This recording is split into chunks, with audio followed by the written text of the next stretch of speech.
अभिनेत्री प्राजक्ता माळीचा त्र्यंबकेश्वरमध्ये होणारा कार्यक्रम हा रद्द झाल्याचं आता समजतं आहे। भरतनाट्यम आणि कथ्थकचा कार्यक्रम रद्द करण्यात आल्याची माहिती मिळतेय। या कार्यक्रमाला त्र्यंबकेश्वरच्या माजी विश्वस्त ललिता शिंदे यांनी आक्षेप घेतला होता।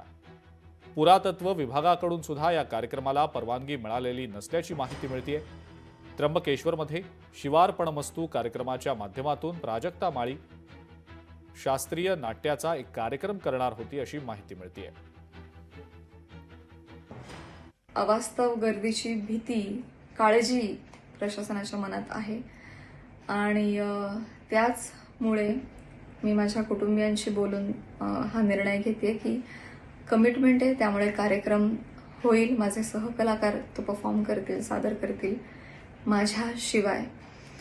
अर्थातच यानं माझ्या आनंदावर विरजण पडणार आहे, परंतु वैयक्तिक सुखापेक्षा आपल्यामुळे प्रशासनावर अतिरिक्त ताण येऊ नये ही बाब मला जास्त महत्त्वाची आणि मोठी वाटते।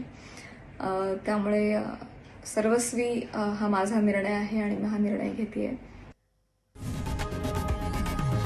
लोकशाही मराठी ऐका, पहा, जागरूक रहा।